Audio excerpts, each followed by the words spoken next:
Franca. I work in Teesside. I live in Teesside and work in Teesside, based in Stockton-on-Tees. And I have a business which does complementary therapies. I set it up 5 years ago, and it's something I love doing, and I'm glad I'm doing it. I like to work with the mind, the body and the soul, because I believe that it is possible to heal the body through the mind and the mind through the body. It just depends what somebody needs at that point in time. A few years ago, when I was 19, I left home and trained as a nurse. And I was trained what's called the old-fashioned way now, in that it wasn't university-based, didn't need a degree, and you didn't get a degree by training as a nurse. But I learned very much the absolute basics about what caring for someone who is sick is all about. If somebody went to the doctor with their big toe hurts, that's what gets treated, the big toe. And my interest in complementary therapies is that you can come and see me because your toes are hurting and you're finding it difficult to walk. And instantly I will start thinking about feet. Feet are about moving forward. So what might be going on in this person's life? Maybe some change coming along, which actually deep down this person isn't keen on, and therefore the toes have started hurting, so that they don't have to make this change. It's not a criticism, it's just where someone is at. But that's where my thinking is very much about the mind and the body are one. I had a client come for a massage, and when I'd finished, she said, "Oh, do you know, when I came in, my mind was like a bubbling volcano. And now," she said, "it's really calm and relaxed." Already that you can see them do it, coming with their shoulders up here.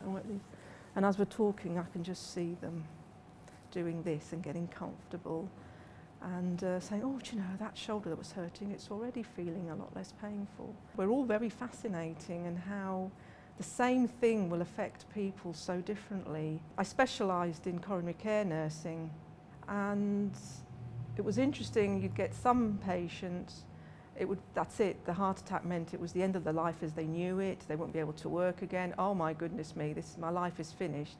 And for others it would be, well, I've been wanting to give up that job for ages, and I know I'll be looked after financially if I have to medically retire, so it's my opportunity to get the life I want now. For some people the glass is half full, and for others the glass is half empty. And I just work with where the person's at.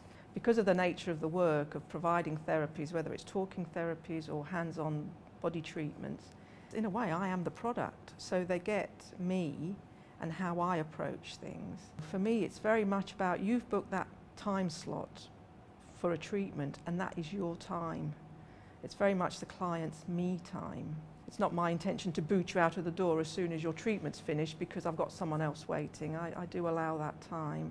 And as one client put it, she said, finding an hour a month for me, really, although I'm busy, I can find an hour a month. So it's very much about that time for the client.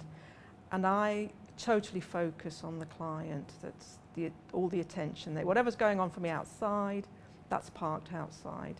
That this hour is with the client and I'm there with them and whatever they want to get from the session. And also I will tailor the treatment. I've also had clients who have booked, say, for an aromatherapy massage, but when they arrive they say, "Look, Franca, time's pressing," or "I don't know why, but I woke up this morning and thought actually I'd rather have a reflexology." And to me that person has had a message from their body and they are paying attention to it, so I just go along, well, have a reflexology instead. I do a range of what I refer to as the hands-on body treatments, and that's an aromatherapy massage. And aromatherapy uses oils which are derived from plants. And even medicine now is recognising the therapeutic value of plants. I do facial reflexology, which has been around for about 20 years, but is fairly new in the UK in the last 10 years. And that works with the meridians of the body, but it's through the face. And that can treat a whole host of body ailments. And I do talking therapies as well. So I do hypnotherapy. The client is enabled to go into a really deeply relaxed state, and in so doing reconnecting with their body. And if they want to, they can even talk to that part of their body, because it's all about enabling that person to do their own healing. I don't do the healing, I just open up the way in which that person can do their healing. And psychotherapy, which is a more sort of profound talking therapy where somebody might come to talk about stuff going on from their childhood. It could even be a traumatic experience, their first day at school. And although it's lost in the memory, it is surfacing in a very indirect way and impacting on their life today. So the psychotherapy really explores that if they want to.